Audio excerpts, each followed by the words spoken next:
uppercut, try to hit me in the gut, thinking that I won't react. You whispering my name, thinking I won't be the same. Turn fiction into fact. See what you didn't know, bruises that I'll never show, slipping on your every jab. So tighten up your fist, step into the ring with this. I hope your mama's got your back. First round, you thought you would've knocked me down. Fifth round, bleeding out the side of your mouth. Final round, holding the sound of my name in the crowd. You didn't bust. Oh, oh, oh, oh. You didn't bust. Oh, oh, oh, oh, oh. Just 'cause I took a break, you're making a huge mistake, thinking you can take the throne. Look at you trembling, step into the lion's den. Bet you wish you stayed at home. Begging for mercy underneath your breath when I ain't even sweating yet. My legend's written in the stone, yeah. You're crying age, you're in defeat is now your only friend. Even your mama's gotta know. First round, you thought you would've knocked me down. Fifth round, bleeding out the side of your mouth. Final round, holding the sound of my name in the crowd. You didn't bust. Oh, oh, oh, oh. You didn't bust.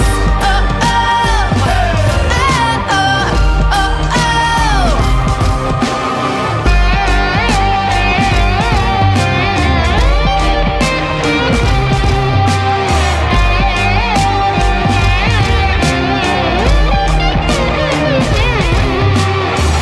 First round, fifth round, final round. Oh, yeah. First round, fifth round, final round. No, no, no, no, no, no. First round, you thought you would've knocked me down. Fifth round, bleeding out the side of your mouth. Final round, holding the sound of my name in the crowd. You didn't bust. Oh, oh, oh, oh. You didn't bust. Oh, oh,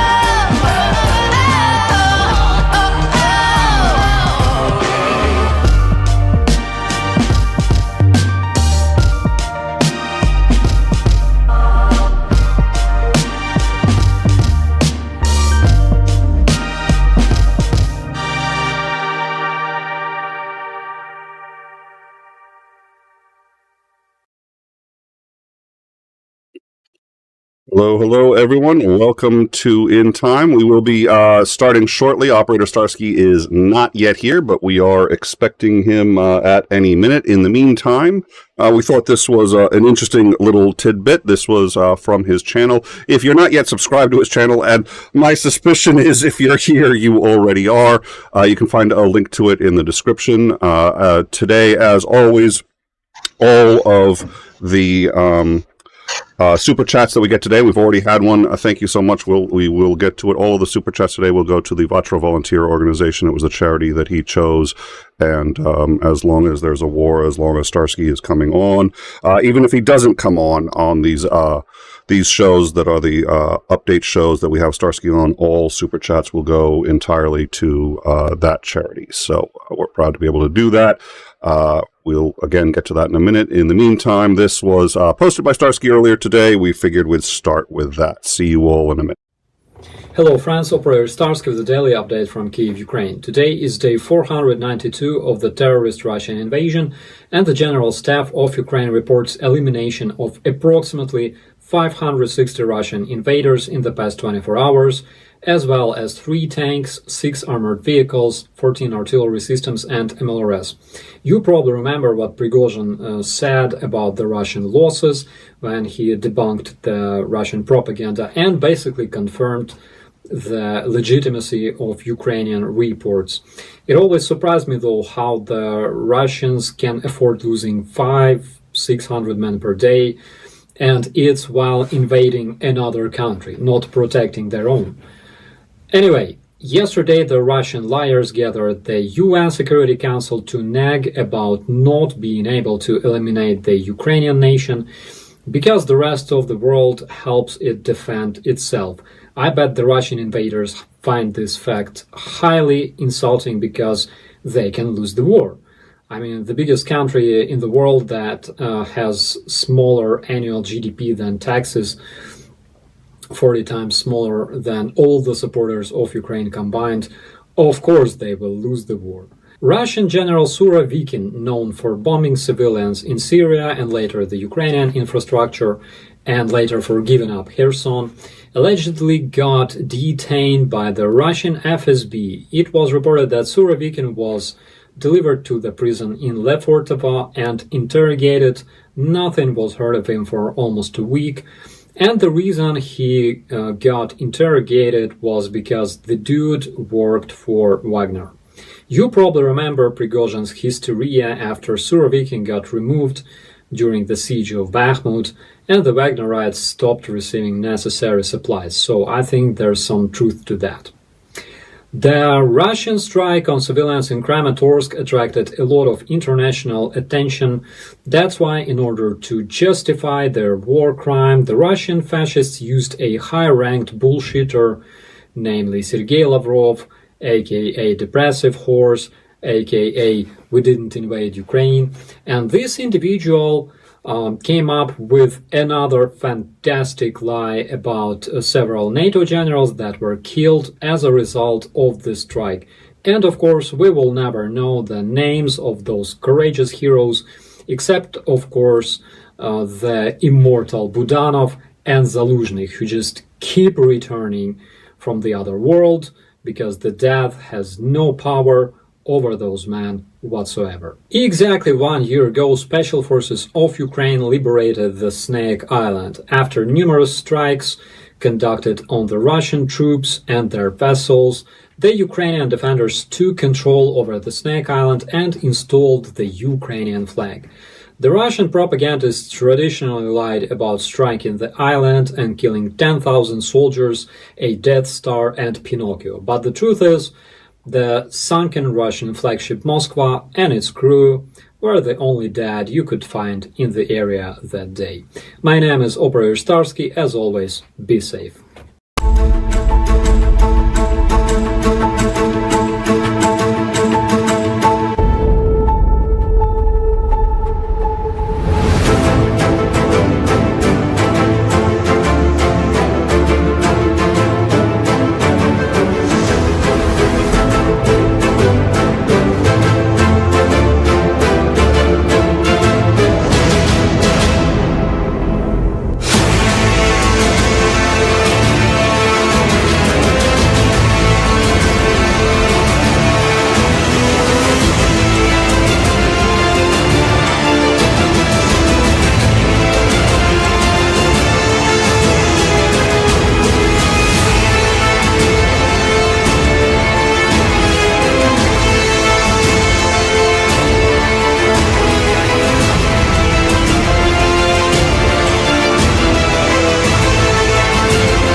Hello, everyone. Thank you for joining us. My name is Nicholas Lamar Suter, and welcome to In Time. Starsky is not yet with us, but we are expecting him at any minute.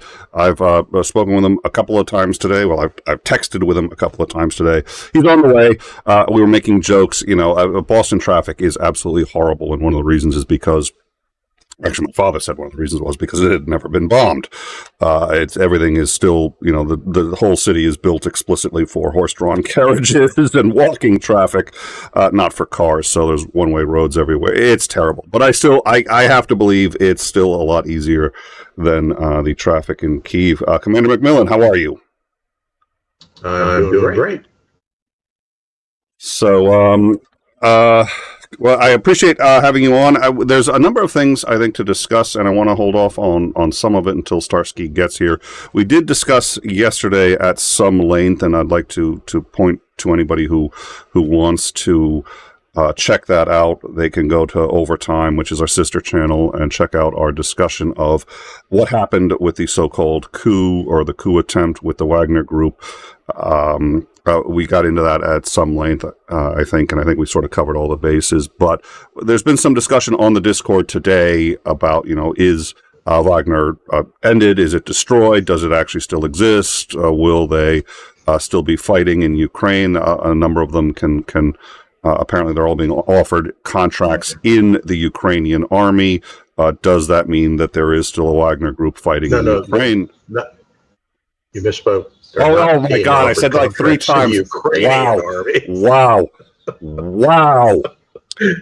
I'm glad Starsky was not here for that one, because that's one hell of an error. I'd like to apologize to everybody listening for that one. In the Russian army, and we just had this conversation about not conflating Russia and Ukraine. All right, we'll start over. Hi, my name is 𝐒𝐚𝐬. Welcome to In Time. Thank you all for joining us. Commander, thank you for joining us. What's the status of Wagner in Russia, the country which is invading Ukraine? My understanding is that it's going to be prohibited from operating inside Russia. And they are kind of moving Wagner to Belarus. There's definite indications that a new camp is being built for them in Belarus. I don't remember the exact location, but something is being done. And we know that Prigozhin has been effectively sent into exile in Belarus. How much Wagner will retain its function as a private military corporation is open to question. I think they do serve Russian interests fairly well in terms of operating overseas in places like Syria or Africa, because it gives the Russians a degree of plausible deniability that, oh no, we're not doing anything. That's just a private group. And it would be wrong of us to interfere with private businesses, etc. So I think they will continue to function in that regard. My understanding is that the troops in the Wagner organization, the foot soldiers, are being offered a choice. They can either essentially go into exile with Prigozhin, and they will be, operating overseas in Russia's interests in places like Syria and Africa. Or they can sign I think it's a 1-year contract with the Russian army and work with them, and they will be allowed to continue to serve on the front lines, but as part of the Russian army, not Wagner. You had mentioned before, when you get a whole bunch of tanks that are, really the highest end tanks, you don't spread them out to try to make, your military stronger. It's like, oh, we've included with all our, T-55s or whatever, we've included one, much more modern tank in each group of T-55s. You create one unit with the most advanced tanks that you've got, and, you put that where you need it, because if it's just one tank spread out amongst a whole bunch of much more inadequate equipment, that one tank isn't going to make a difference by itself. Well, that's generally speaking. There are exceptions. And the main reason you do it that way is because maintenance with those units becomes far more complicated if they are, say, driving 4 T-55s and 1 T-72. That's a nightmare, because now the supply sergeant has to have parts for both vehicles, tech manuals for both vehicles, et cetera, et cetera. So that's why you don't do it. There are exceptions, and it's when you know your tanks are inadequate in a certain field or a certain type of operation that you do generally. So you stick one tank or two tanks into that same platoon or that same company so that it can perform that function. But generally speaking, when they do that, what they do is they modify an existing tank so that it can be used in that role. The two cases I can think of from World War II is the British early on, none of their tanks had high explosive ammunition for their guns. It was all strictly anti-tank. And they'd run into situations where we need to blow up that building so we can take out the anti-tank gun in it. And what do you do? Oh, so they bring in two tanks of the same type that have had their guns swapped out for high explosive type guns.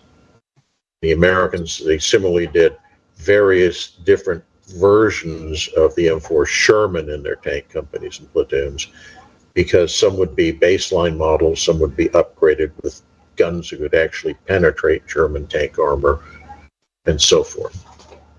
All right, we're going to welcome Starsky. Oh, we're going to welcome Starsky in just a minute. I did want to know, how does that apply to the Wagner forces that are now integrating into, because, I mean, now most of the Wagner forces were already, you know, the high-end ones were largely depleted,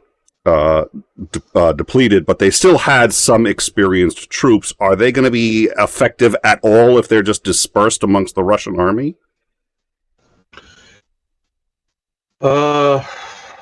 Yes and no. If you take an experienced combat veteran who's not just seen service on the lines in Ukraine, but also served in Syria or Africa, he's a guy who would be a good choice as a squad leader, because he has all that experience and he can kind of help his, green, largely untrained people that are just mobilized and thrown into the fray by the Russians. So that would kind of make sense. However, the Russian viewpoint is likely to be, these Wagnerites are now contaminated. We question their loyalty. If we integrate them with regular units, they will spread that infection. Ooh, okay. So that, I suspect what will happen is the Wagnerites who do sign contracts with the Russian army will end up being put into separate companies, and they will be used to a large extent similar to what a penal battalion did in World War II, which is all the dangerous missions go to them because we want to get rid of them. And with that, Operator Starsky, welcome. Thank you so much for coming. It's really good to see you. How you doing? Doing fine. Thank you so much. And I'm sorry it took a bit longer than I expected. We made a number of jokes. I live near Boston. Boston has some of the worst traffic in the United States. And one of the reasons is it's one of the oldest cities in the United States. The buildings were all set for like horse-drawn carriages or just single like horses. And so you can't fit, 2 lanes of cars in there. So you end up, everything's a one way. It is the worst. And I'm sitting there going like, as bad as it is, I have to believe Kyiv has some challenges that even Boston does not have when it comes to traffic. Well, the situation is a bit different because I'm an officer. That's why I got lost. I've heard that line before. Come on, find new jokes. We played a clip from your, please don't strike us. We played a clip from your channel that you put out this morning. I love the Mothra and Pinocchio line. So we played that one, earlier.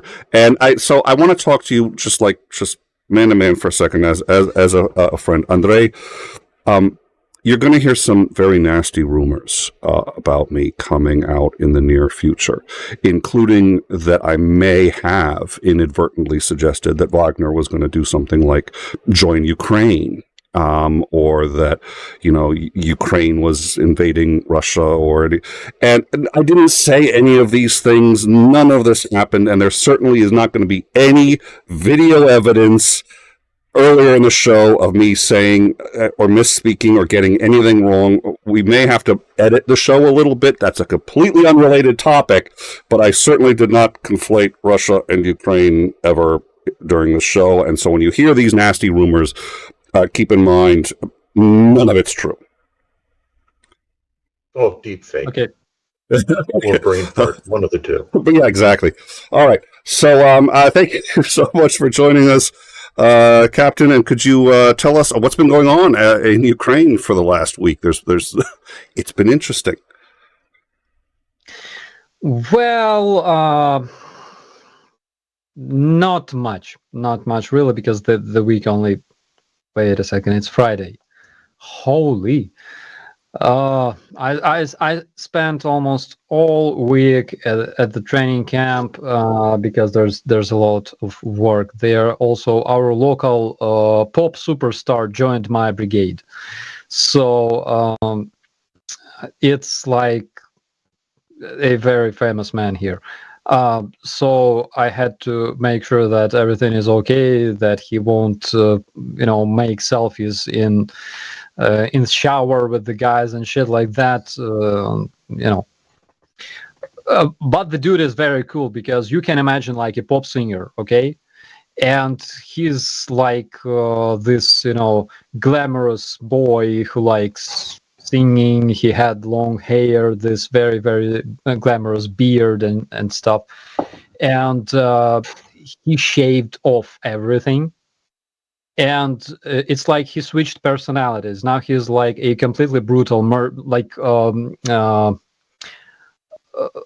you call it? Like a killer, basically, born to kill. The dude does, he knows how to apply tourniquet. He knows how to patch wounds. He knows how to evacuate wounded from trenches and things like that. Wait a second.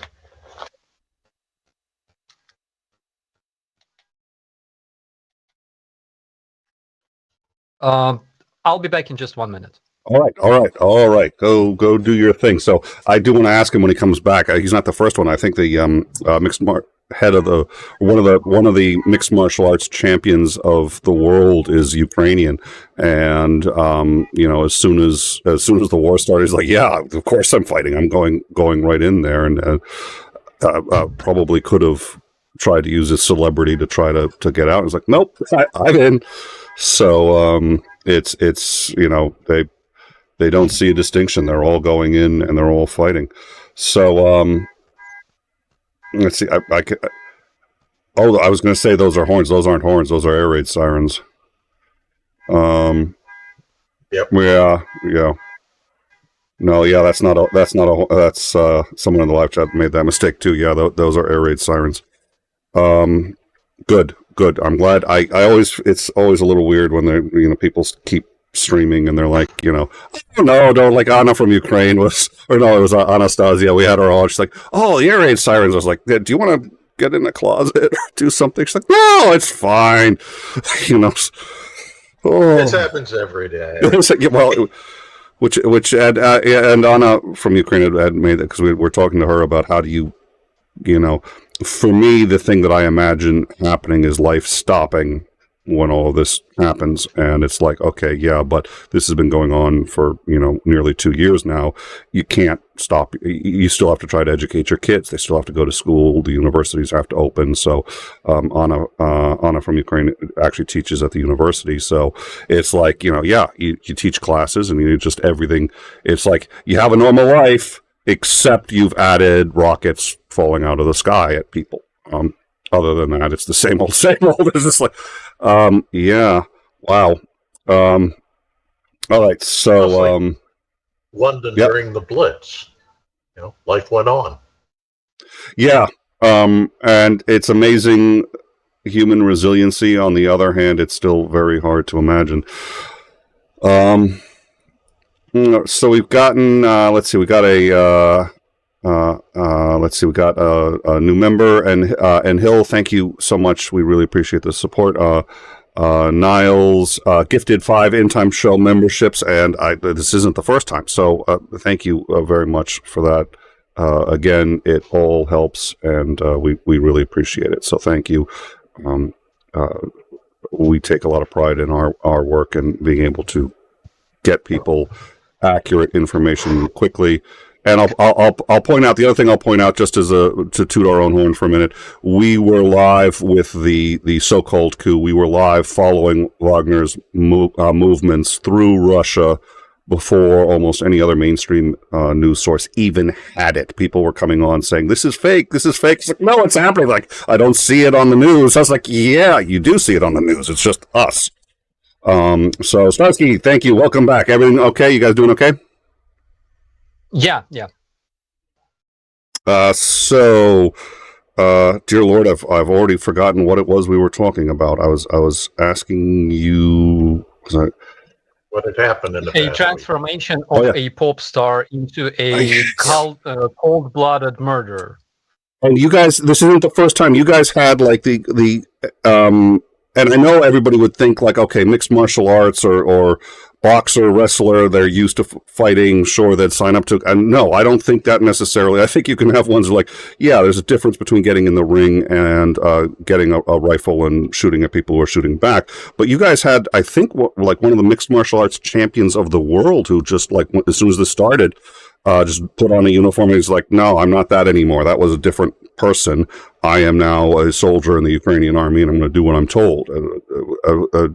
Do you know who I'm speaking of? I remember this, but I don't remember. There was Alexander Usyk. He joined territorial defense. Then there were several mixed martial artists less famous. But yeah, we had a bunch of those. All right, so we do know for over the last couple of weeks, at a minimum, we know that there's been some progress on the front. We believe just in the last 12 hours, actually, there may have been a breakthrough, which we're going to talk about, progress in the Bakhmut area. We know that there was the so-called coup, which is over, but probably still has ramifications. So any thoughts on this or anything else in the week? And then I'll actually probably just pass it off to Lance and let him ask some questions for a little while. So, but anything specific you can think of, Starsky? Yeah, basically, I can't talk much about what happens now at the front lines, but I can say that there were 2 attempts, specifically this month. There were 2 attempts to capture our positions by Russians, and currently there's more like, like artillery duels, and we strike their troops with drones all the time, but rather it's about counter battery battle, basically counter battery warfare. But there were 2 big attempts to capture our positions. They concentrated a lot of tanks and armored vehicles. They brought helicopters, and those were 2 massive attacks with interval of something like 2 weeks. And they've lost a lot of tanks. We captured several prisoners. So that's basically it. As for the coup, yeah, it was so cool. And the coolest part was like the ending, because I don't know, there were no winners in this situation whatsoever, because Putin showed that he's freaking weak. He has absolutely no power, no opportunity to stop things like that, basically. And even Prigozhin, even though he sort of had advantage in this situation, but the way it ended, because he set up a lot of people, and he basically betrayed all his troops, and not only his troops, but also the Storm Z terrorists, and that, oh my god, paratrooper division, paratrooper regiment, 205th, 208th. Anyways, So it was interesting. There was information that Surovikin was detained, but actually he was interrogated. I heard other rumors that he was released today. So maybe we will see him. Maybe we will see him. Maybe not. On the other hand, of course, Surovikin is not, let's say, he's not a politician. He's just a general. So literally, removing him from his position removes the threat. That's all. I think we'll see him, but we'll see him after he's had a close encounter with pavement at about 30, 40 miles an hour. That's going to be my guess. Anyways, all right. Commander, did you have? We now have Starsky. What are your thoughts, or what did you want to ask him now that we've got him? Well, before I start that, speaking of people falling out of windows, I don't know if you saw the report, but there's a female chief of one of the big banks in Russia who accidentally fell out of her apartment window a day ago. I had not heard that. It's the safety features in Russian buildings must be terrible because there's so many people who keep falling out of windows. Somebody got a picture of the building that Prigozhin is presumably going to be living in Belarus, and it's a tall building. But, well, it had windows, but apparently they're all sealed. It's like one of those hotels where you can't open the windows. And I was like, I have a feeling somehow one's going to manage to open. But I love that. It's like if you apply enough force, any window eventually opens. Yeah. He knows. It's like he's like, if we're gonna, he should have gone for windowless, but it was just funny. It's like the windows don't open here, so he'll be gone he'll be gone in about a year, probably less than that. But I think he'll get some time. It's not going to be weeks or days because it'll be too obvious. It'll be obvious either way, but it's almost a little too on the nose if it's sooner than that. All right. So another victim of deceleration sickness. All right. So what else, Commander? Well, I don't want to talk too much about what the latest frontline movements show, but it does look like there's significant progress being made both in the Zaporizhia area and in the southern edge of the Bakhmut front. I know a lot of people are saying breakthrough. I don't think so. I think it's a start of something. The Russians have multiple layers of defense there, but it's a sign of how chaotic and weak things are getting.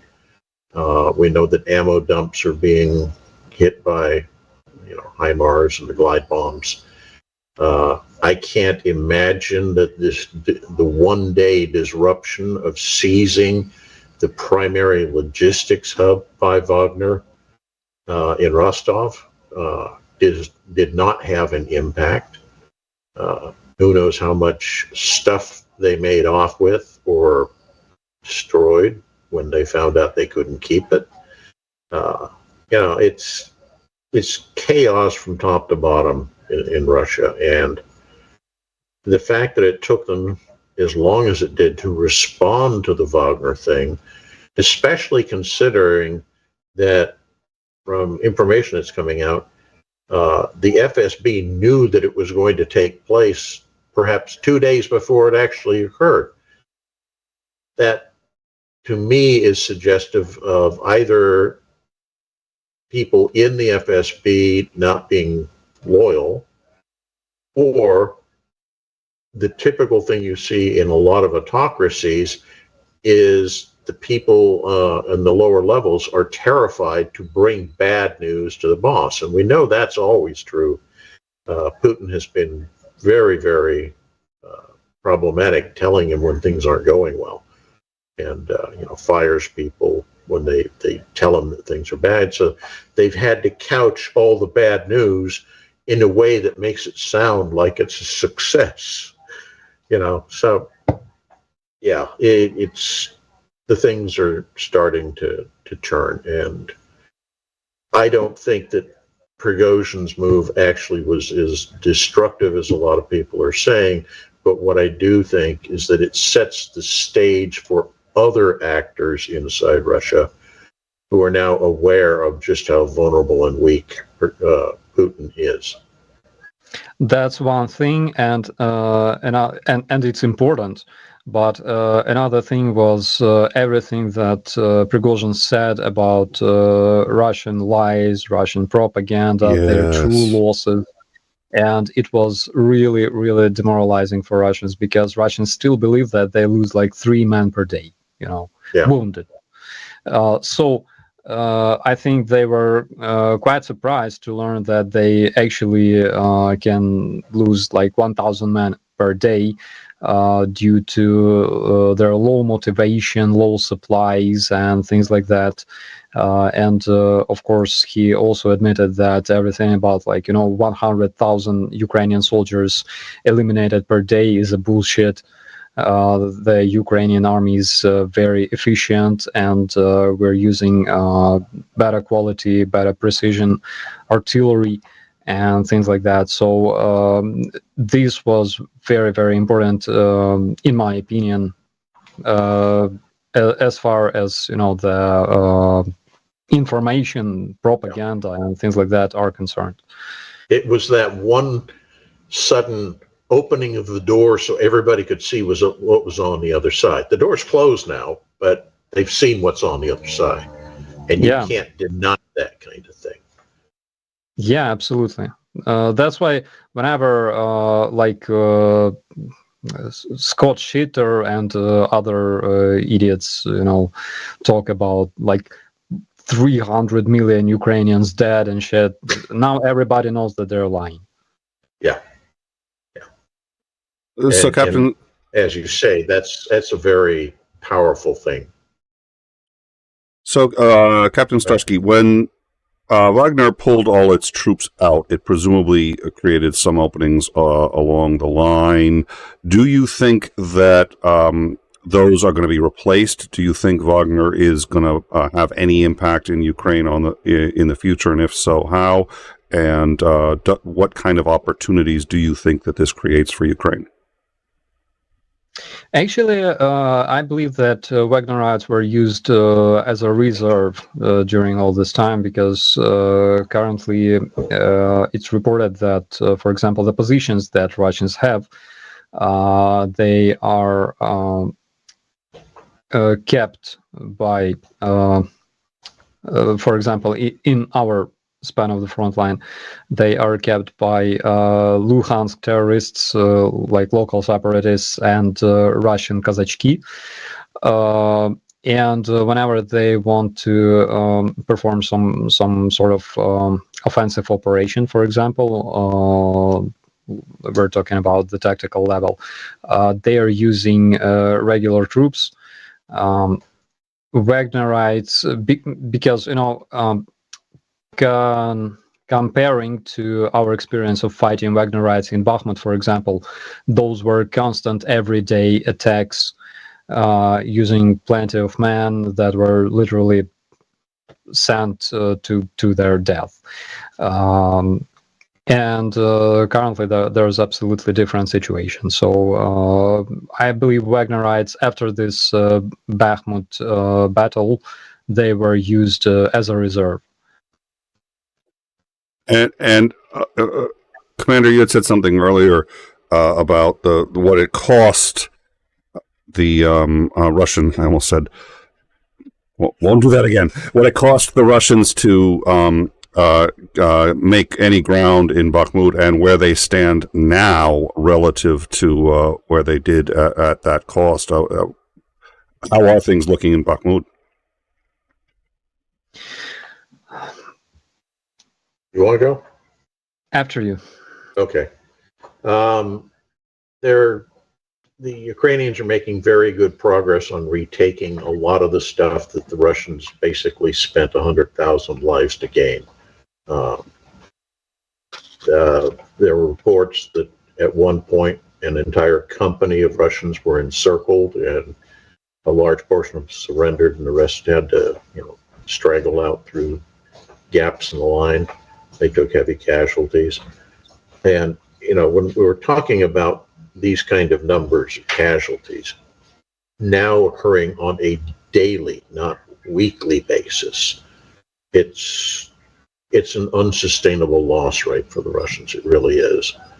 And somebody early on in the war, back in April, and I don't mean this year, I mean last year, said that don't expect the Russian situation to start collapsing until they're taking over 1,000 casualties a week. Well, we're double that rate right now, essentially. So that's going to be big. I think morale up and down the line is going to start failing. Units will start just dissolving on contact, retreating, surrendering en masse. We're getting to that point, and when that happens, when the front lines crack and Ukraine commits the reserves and those are exploited, everything changes.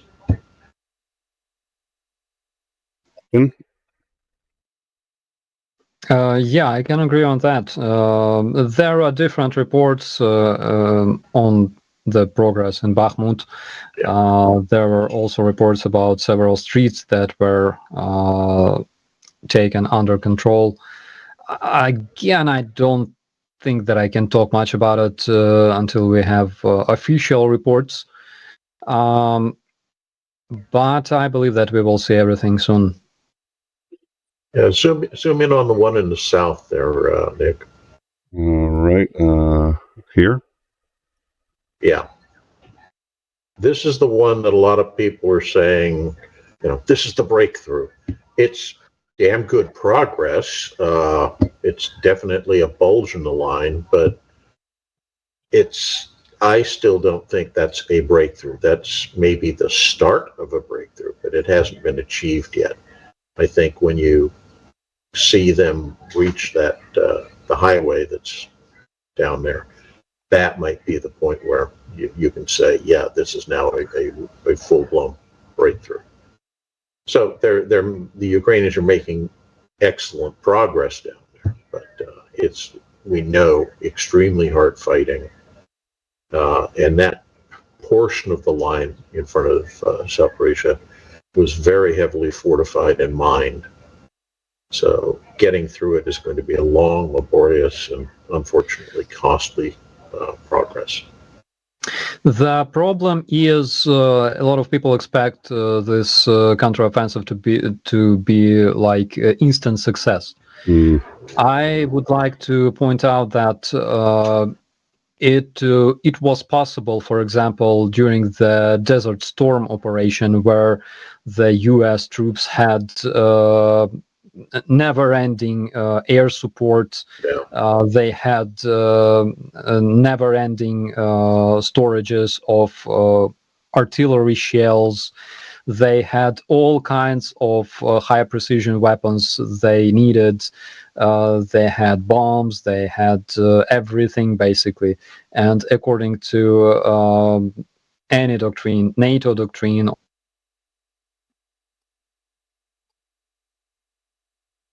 Oops. I'll kind of finish what he's saying until he gets back. I think the key thing that most people don't realize when you look at Desert Storm, before the ground offensive started, the U.S. and its allies or coalition partners conducted a 30-day aerial campaign, and the troops on the front line had been bombed into submission. They literally had no food or water for days by the time the offensive kicked off. So that was a situation that, it's textbook mobile doctrine for NATO and U.S. forces. Ukraine doesn't have that kind of air superiority, so we're not going to see that kind of a sudden massive breakthrough. They will do what you're kind of seeing here, which is make gradual progress, and eventually that section of the line will break. But it's going to be a long and slow process. And the other part of it, as I said, it's going to be costly, and we know that.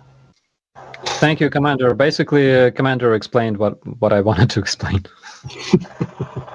Well, and I think there's actually something else at work here, which I take as an excellent sign, which is one of the things when I'm hanging out with anyone who supports Ukraine and anybody who's been watching what's going on, you see just a little bulge and like, that's it, it's over, it's done, it's great. It's just like, okay, whoa.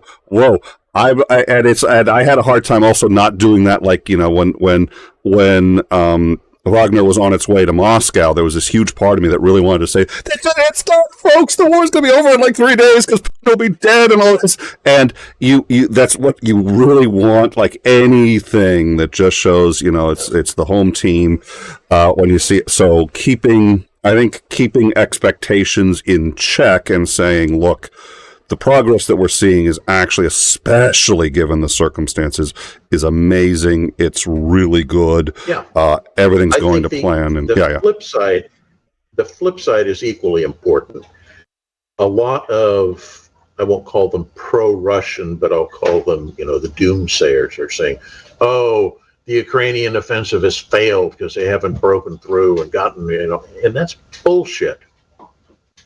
That's utter, complete bullshit. The offensive has not failed. The offensive is in progress.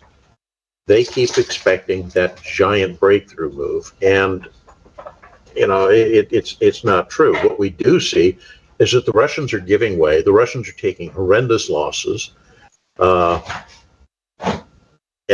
they're resorting basically to just lobbing missiles at Ukrainian cities because they don't have any offensive oomph left at all.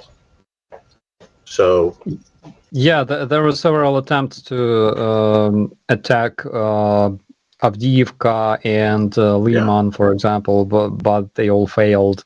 Russians brought their tanks. As soon as tanks encountered our anti-tank missiles, they fled, and the infantry was basically eliminated, obliterated, right? And that's it. This is how all of their attacks end in those areas, and that's so much they can do.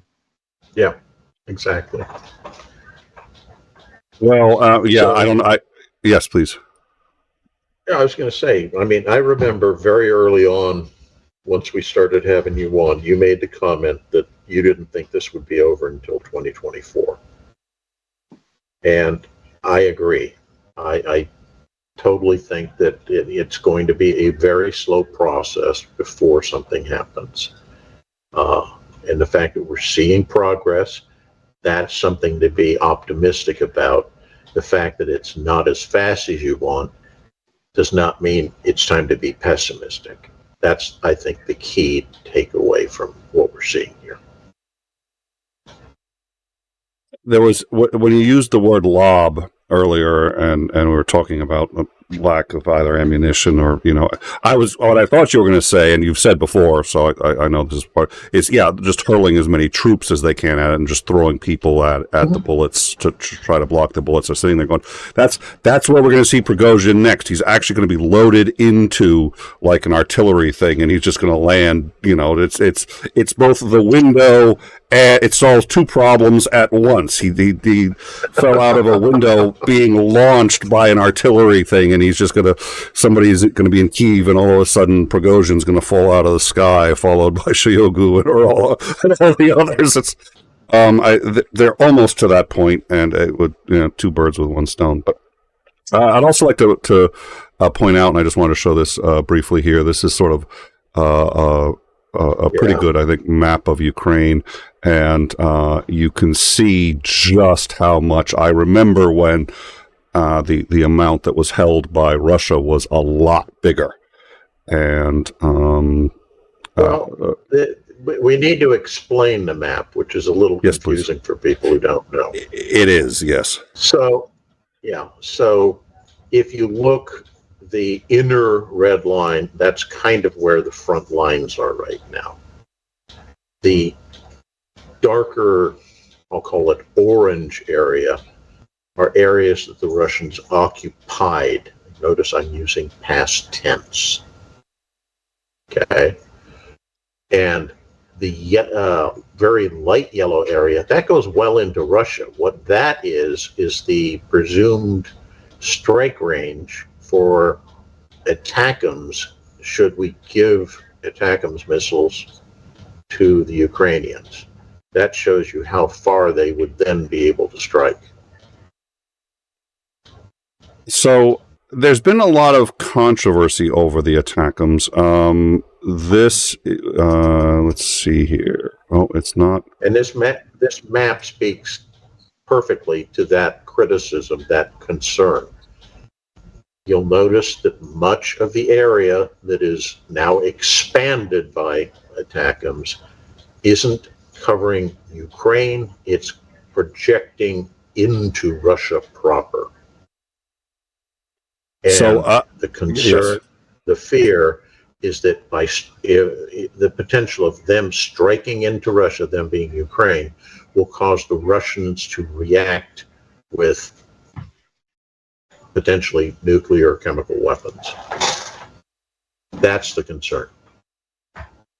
All right, so let's take a look at the ATACMS. This is one of them right here. I mean, that is a rather large missile. Now, there's been some controversy. Ukraine has been asking for this weapon for a while. The U.S. has been saying, well, if you get upgraded HIMARS or GMARS or whatever, I'm not sure what those are called, but if you get those upgraded units, those will actually serve you better than these.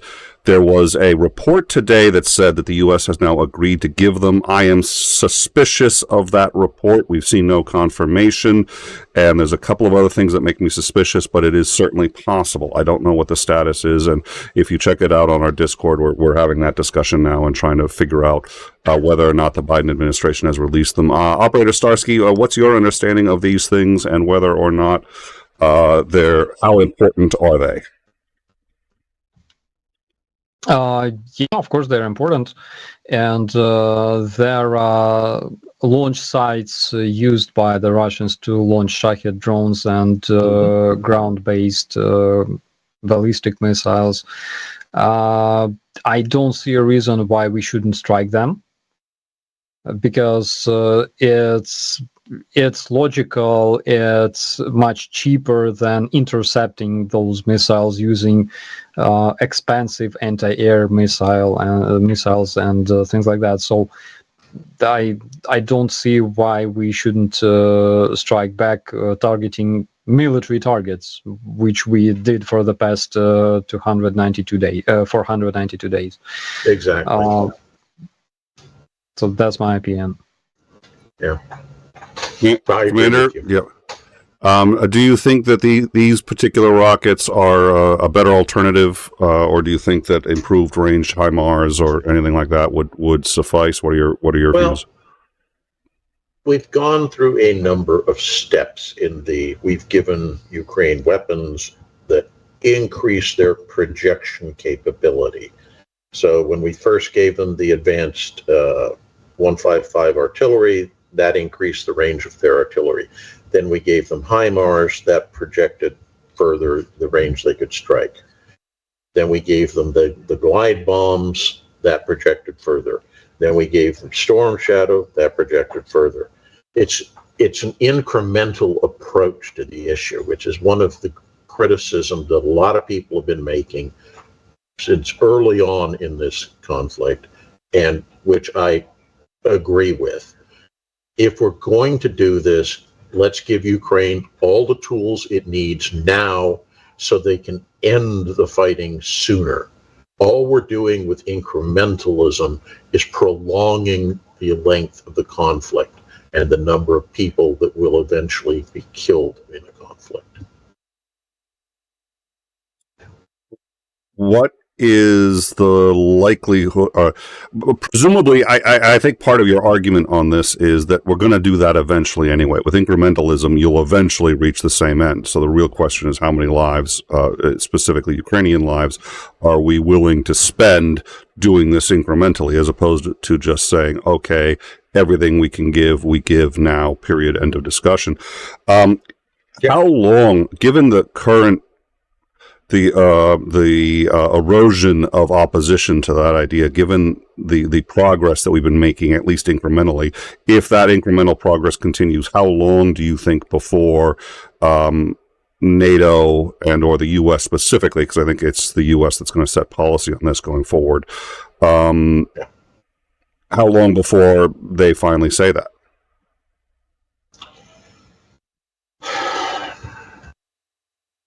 We're close. I think we're very close. I mean, practically speaking, giving them the Ukrainians ATACMS is kind of the final step in that process. There are a few weapons that are much longer range, but honestly, I don't see those ever being given to Ukraine because they're intended for nuclear weapons, not for conventional weapons. You can reconfigure them. These are intermediate range ballistic missiles. You can reconfigure them for conventional payloads, but it's horrendously expensive. I don't see that, and they're in very limited supply as well. I don't see us wanting to give those up yet. But ATACMS is a big deal. And one of the reasons that was expressed early on was we didn't want to give ATACMS because there's a very limited supply. We wanted to retain those for ourselves. That's the argument. All right, we have to get to the super chat. Oh, yes, please. Yeah, I just think they're at the point now where they're saying, well, we have enough ATACMS and we can get or have already gotten the production line restarted, so we can afford to give them a limited number. Lynn, just put my glasses away. I have to fidget with things, and I keep taking my glasses off, and then it's like I take them off. I was like, all right, and now let me read something. Having just it's just all right.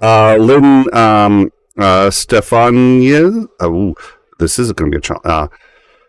Stefanzian. That's gonna be my guess. 1399 Californian with a big thank you. We appreciate that. Our pleasure, and thank you, obviously, Operator Starsky. You really what makes this. Whoa. And I'm getting an echo. You're what makes this possible. So thank you, Yvonne Way. 5 Swiss francs. I finally got that one. Right. Thank you so much for that. Killer Rabbit of Cabernog, $5. How is Roman, oh dear Lord, Trokumets, the soldier who reports from Bakhmut? He got wounded last week and then got bombed in the Kazranar pizzeria with his sister. How is he? I think I saw something about that, but I haven't followed through. Captain? Yeah, from what I know, he's okay. He's not in my brigade. He's in a different brigade, but from what I know, he's fine. Yeah, the crazy thing was that he was hit in the same pizzeria in Kramatorsk, basically. Luckily, he survived. I saw his video. I think he will be fine. All right. So thank you for that. And then $10 N Hill with a big thank you. And thank you, good sir, for that. Sir, that's okay. I don't know, making an assumption there, but thank you very much. We appreciate that. This and all of this will be going to the Vatra Volunteer Organization. So as we do with all super chats on all Starsky episodes. So let me ask a question. And Commander and I spoke about this last night. And it's interesting because you'd think, well, gee, the war is if we're lucky, halfway at the halfway point in terms of days. There's a lot left. but what's being done for after the war, what's being done for Ukraine entering NATO, what's being done to help Ukraine further westernize and make it a part of the EU and or just further Western culture. And so I was wondering, Captain, how much do people in Ukraine nowadays actually talk about, well, gee, what are you going to do after the war? Is that something people think about, or is that just sort of one day at a time? We're not there yet emotionally. It's different. Of course, psychologically, we all like to think about what happens when the war is finished, and we're making a lot of plans. But every time I plan anything, my dad, for example, be like, dude, let's just wait until the war is finished, and then we will, think about our following steps, which I think is wise, because currently we have to concentrate on the war. Of course, a lot of people are tired. Us Ukrainians are freaking tired, trust me. But we have no other way but to do everything we can to end this war as fast as possible. I was asked about In-Time PayPal. In-Time does have a PayPal. It's payments at intimeshow.com. If that's not, it should be on the description. If it's not, we can get that to you, but it should be payments at intimeshow.com. Thank you for that. So, I can't even begin to imagine the level of exhaustion, especially now that all this has started, the attacks at night. Have you given any thought? There has to be thought of the Ukrainian Constitution, which has a good deal of elements that certainly have communist influence in them. Has anyone talked about or thought about what amendments or changes might be made to the Ukrainian Constitution going forward, or how Ukraine might start to take its rightful place amongst Western countries?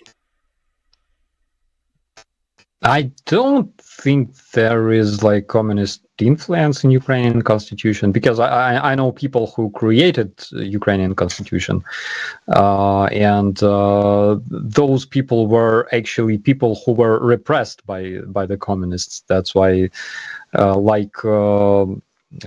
God, 𝐒𝐤𝐜𝐴𝐿𝐿 and 𝐿 and all those people. So those were actually victims of communist repressions. So I don't think that there's anything communist to Ukrainian constitution whatsoever. The commander may be able to. Do you have any addendums, follow-ups, or other questions in regards to that? And the Constitution, we spoke about this last night. Neither of us are particularly familiar with. I just sort of vaguely recall that the Constitution was at least written while Ukraine was still under the influence of Russia, and I may be incorrect about that. So if I am, then spectacular, but not an area. I'll let Starsky correct me on this. My understanding is there was a constitution that was written when Ukraine first became independent, when the Soviet Union broke up, and that was more or less influenced in some degree of the old Soviet constitution. After the Maidan, I thought that the constitution was rewritten. Is that the case? No, not really. So Okay. Ukrainian constitution was adopted in 1996, basically 5 years after the Fall of the wall. the collapse of the Soviet Union. And it didn't change much, because basically all the basic human rights, freedom of speech, democracy, everything that makes Ukraine a democratic country is there. So what was the constitution based on? I mean, it's a good question. So I believe that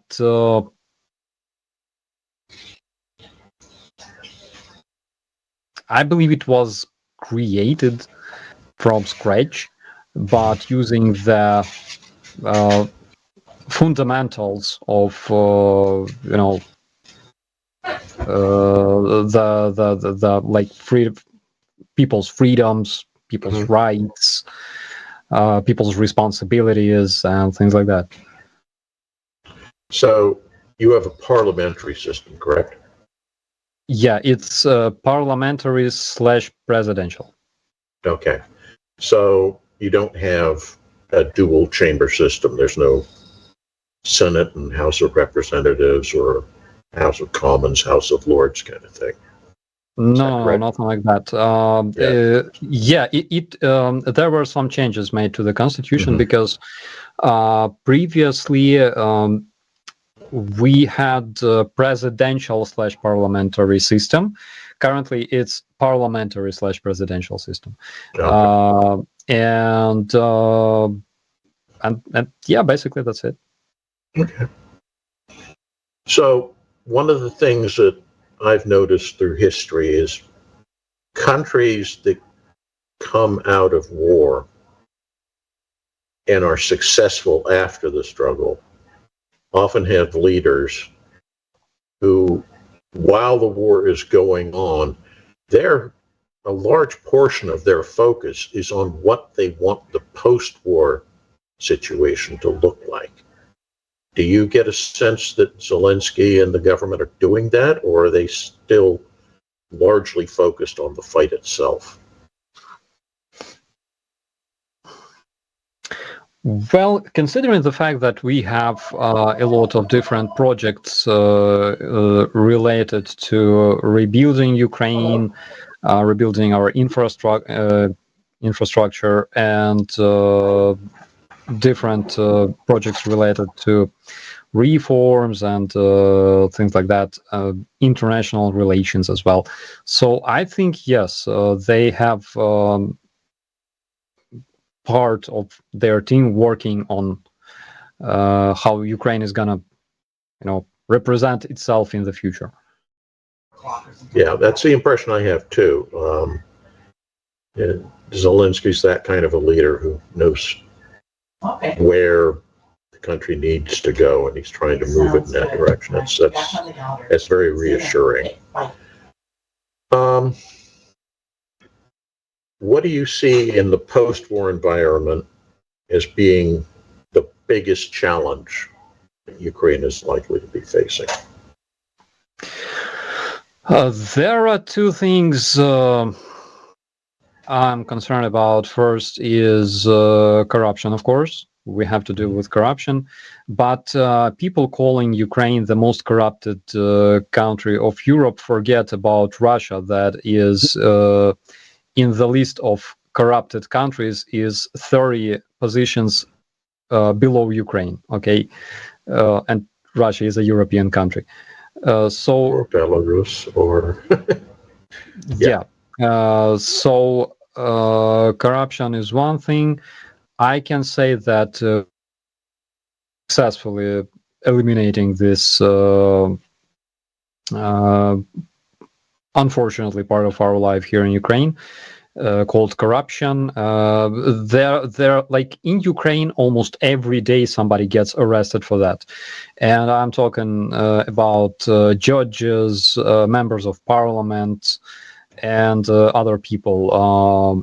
So recently, the biggest scandal that we had was related to a military commissioner.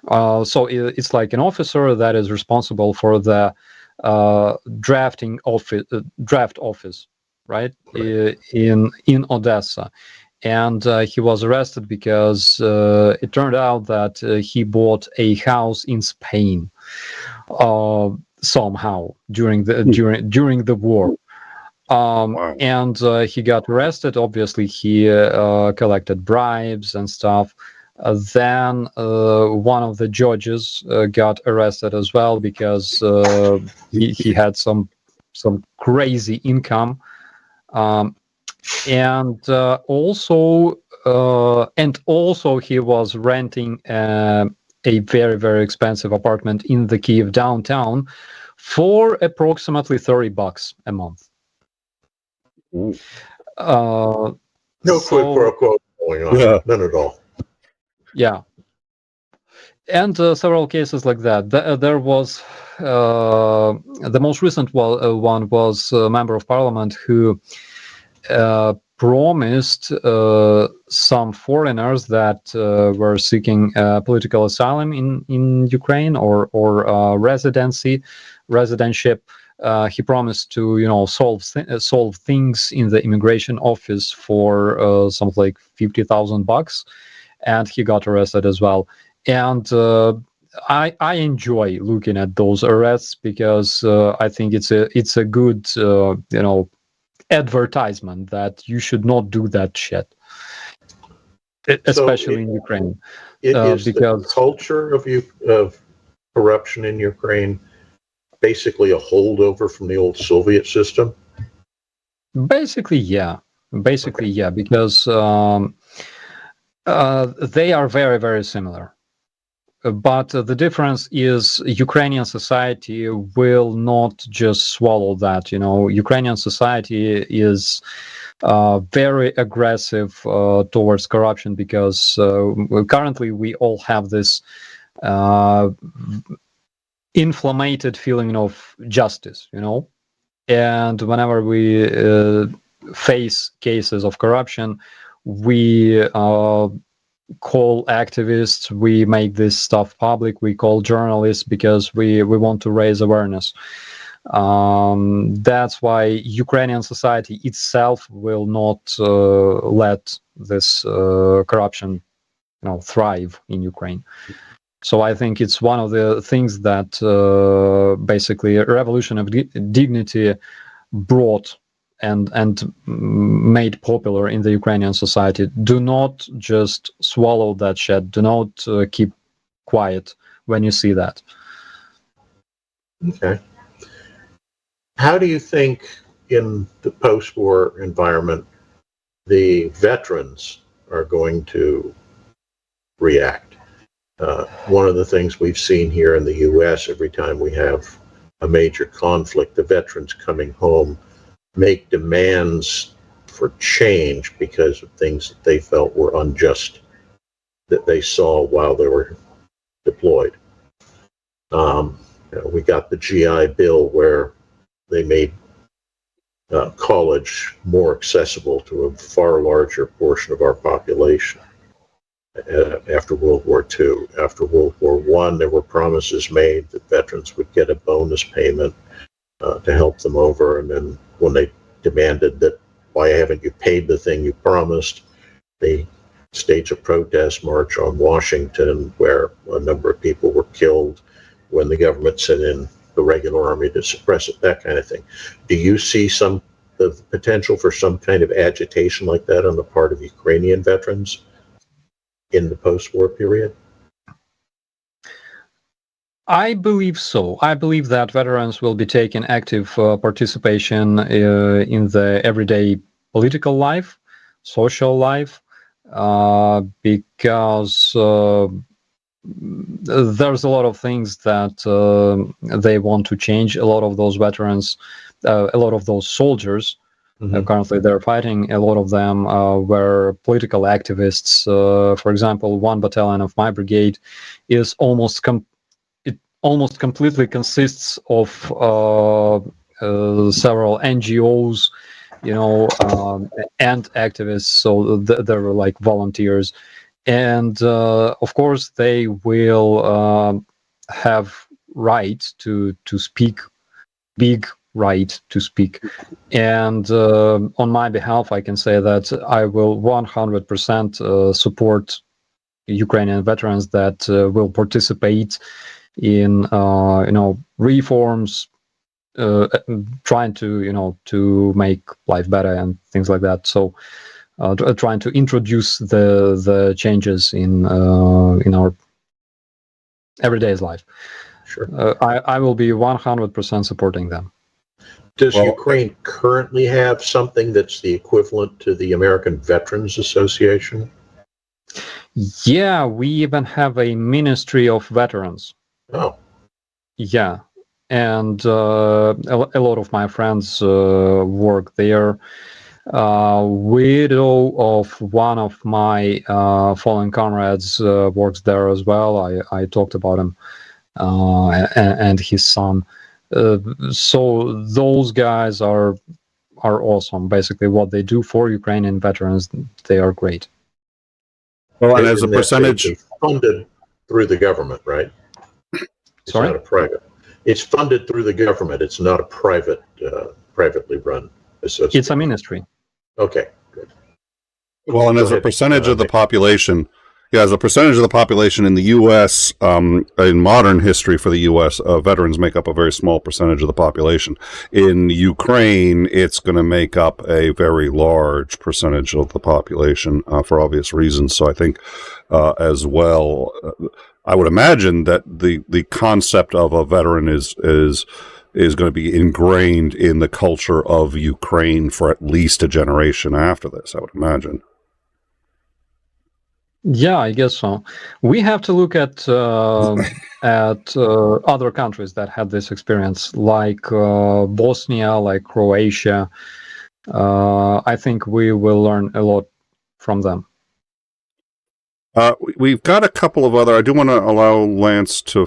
Well, yeah. Why don't you finish? We've got a super chat that I want to get to. It's the first I've heard of it, so I'm going to look into that. So apologies for interrupting, and then we'll get to that super chat because. I'm more or less talked out. All right. So we've got a couple of. So for those of you, a lot of you I recognize in the live chat. You guys have been around. We have a Discord. Come check us out there. We keep up to date with what's going on, and we are very good. And I'm proud of the whole team because this isn't. I'm the guy you see, but it's like somebody hits me up and says, "Hey, gee, Nick, did you know that Wagner has decided to invade Russia?" I was like, "Oh, that's really interesting," and then we go live with it.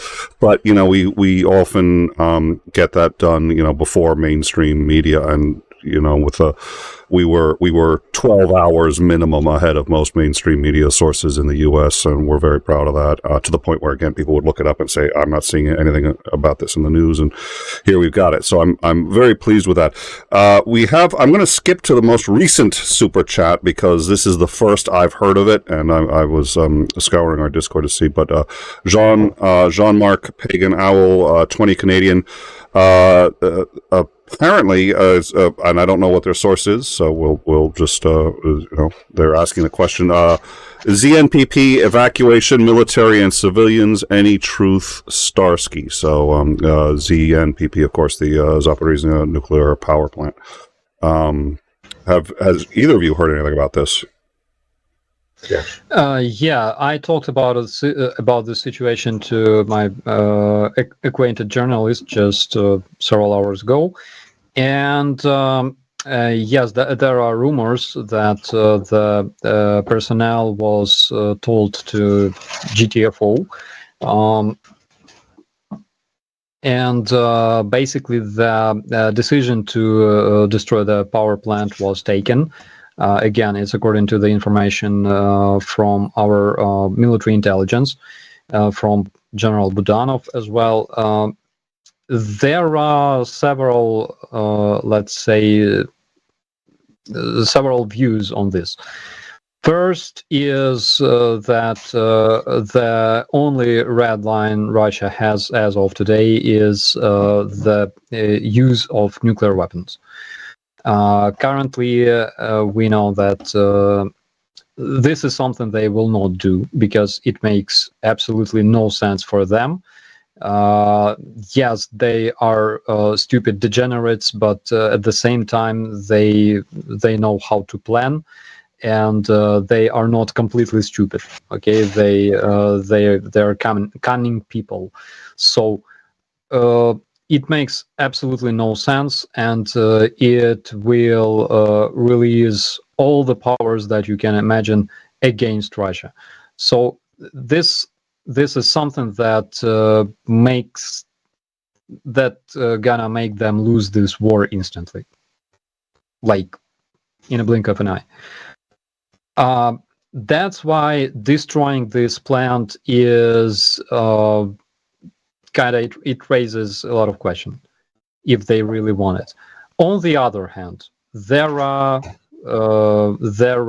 let's say opportunities for them, because if they destroy the power plant and blame Ukraine, then Putin, who since I would say spring 20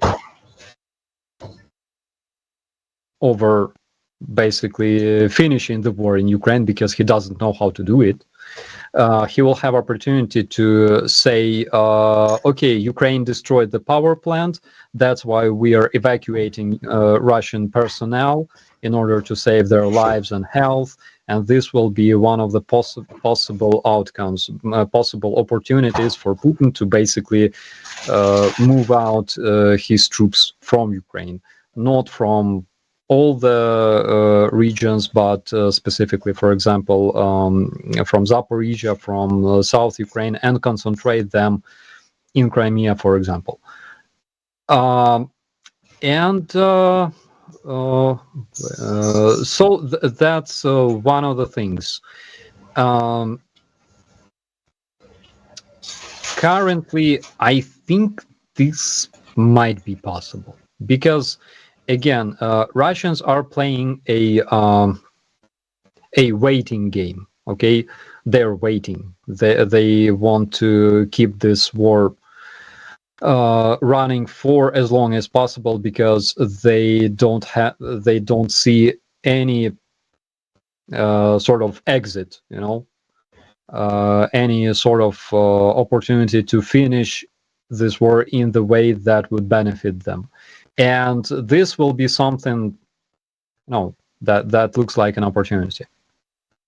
They're burning Madoff at the head of the, it's like they're too good a country to lose this, but they have no way to figure out how they could possibly win, so they're waiting for a Hail Mary. Commander, what are your views on this? No, I've heard kind of the same thing. We know that the plant has been wired so they can blow it up at any point. We know that they have on multiple occasions restricted the plant operators from going in to do their work. That itself is an obvious safety risk, because if you don't have anybody there running the plant, what happens when a problem develops? So I wouldn't put it past them to do it. The question is, how are the other countries in the area, NATO, if you will, going to react if they do? Russia is kind of sunk to pariah state status at this point. So on a diplomatic front, doing this probably is seen by them as a so what. It's not going to make things worse. So I think that the real crisis point is in NATO and the EU headquarters deciding, what are we going to do if this happens? And it's kind of a situation that's out of their hands. They have no control over what's going to occur. So, well, and you had said on Overtime last night that you expected at this point Putin has to do something desperate to regain his sense of being the strong man, being the guy who's, yeah. And it's not his sense, although that's part of the issue. It's the sense of the Russian people, and more importantly, the upper tiers of the senior leadership and the oligarchy. As long as he's seen as being weak, he is vulnerable to them doing something to him. So he needs to do something to show that he's still the strong guy in this situation. So yeah, this would fall from a psychological standpoint straight into that category. I'll do the plug, but it's true. We do we're very good at breaking this stuff first, so make sure that you're subscribed and you hit the bell, and if it happens, we'll be out there with it. We've had a couple of requests for Starsky's PayPal. I have not only dropped it in the live chat, but it is now also updated in the description. So if you missed it in the live chat, look in the description. You'll find it about halfway down. So, all right. The remaining, thank you for that. Also, Yvonne Way gifted another membership. Thank you so much, Silver Earth. $15. Glory to you. Glory to Ukraine. Glory to the heroes. Crazy Cat also gifted a membership. Thank you so much. And we've neglected some of we normally do a patron / member / supporter hang for anybody and actually if you've even super chatted, you're more than welcome. Any kind of support that you've given, and that also actually includes mods and anybody who donates time to the show. We do a hang the first Monday of every month. This time coming up, it's going to be on is it on the 4th of July, or it's one day off of it's a big holiday for the U.S., so we may have to move it, but I want to make sure that all of you who have supported us in any way. First Monday of the month is 3rd. The 3rd, all right. We may be able to make that. I should figure out pretty quick. But at any rate, that is one. If you have ever super chatted, for the most part, you're going to have to join the Discord and just let me know, and you will get anybody who has supported us in any way. You are welcome to these hangs. It's just a private hang for that's it. Guests, supporters, people so we'll be doing that coming up, and that'll be on the Discord and the community page. And then let's see, did I get everybody up? MJ up north, $10 super chat, thank you again. And Noel Wireland, $20 again, all of that to the Vatra Volunteer Organization. And lastly, $9.99 from JT. Thank you for the intelligent, informative conversation. We are with you from New York. Thank you, Commander. Any final thoughts or questions you have before we go? Nothing from me. I think we've covered most of the important points. All right, and Captain Starsky, any final thought? We've had more than a few requests for Fluffy. I do not echo those requests. I've seen Fluffy when you're on the Shills or a few other channels. I've seen Fluffy, and Fluffy is always really cute and has her face right up in the camera. And when you bring Fluffy up on In Time, she always just puts her butt right to the camera, and I think she knows what she's doing. I don't know what I've done to offend Fluffy, but you're laughing because it's true. I've noticed this. Fluffy is much more photogenic, except on In Time. So, because the audience demands it, if Fluffy happens to be available, why don't you grab her? But I will. $50 says first thing she does is put her ass right up to the screen and, licks the camera. Oh, Commander, it's so good to see. Oh, Nick's here, and then all of a sudden the butt comes out. That's what it's going to be. I swear to God. That's what they do to show their appreciation, basically. So Fluffy is okay. Fluffy is fine. She keeps screaming at me all day long because she eats a lot, and she's growing very, very fast. So she will be okay. One thing that I noticed is that they started spending more time together with Fudge. So she likes to scratch him, and Fudge thinks that she's like petting him or playing with him, so he likes that shit actually, and he doesn't protest, which is great. And sometimes she sleeps on his mat, like imagine big mat, and she has all of that, and Fudge has to sleep somewhere in another place. So they're getting well together. Cats are unique. Whenever I'm, the dog wants to please. The cat wants to remind you who's in charge. And just like if you're reading a paper, sits in the middle of the paper. If you're on the computer, sits on the keyboard. It doesn't matter what you're doing. They know they know how to interrupt it and make sure you're aware who's in charge. Well, what was it? If you feed a dog, not your pet, you are pet's pet. Feed a dog, and it thinks you're God. Feed a cat, it thinks it's God. Yeah. Commander, thank you so much for joining us. We really appreciate it as always. It was a great hang last night on Overtime. Anybody wants to see it, one of the mods will drop the Overtime link in, and you can see it's downtime. It's a much more kind of it's much more laid back hang, and we just shoot the shit. But a lot of great stuff about the war last night, and a whole bunch of other stuff. So I hope you guys will check it out. But thank you, Commander, and thank you. Thank you as well, Operator Starsky. It is always a genuine pleasure. Please stay safe. I take it, are you going to be on the shills tomorrow at, let's see, I think for tomorrow will be Saturday, 3 p.m. Are you going to be doing that as well? Yeah, absolutely. And next Sunday, there will be a special stream dedicated to my birthday. I heard. Everybody is invited. Yeah. I will, if it's at all possible, I will be there. That's an important one. I'm looking forward to that. I've asked Dick, I told Dick that I would love to get the link for that stream as soon as possible, so I'm expecting it about 5 hours before the stream. I'll share it. He goes, oh, yeah. Yeah, I'm sorry, what? Because I will be showing plenty of cringy pictures from my childhood, so you don't want to miss that.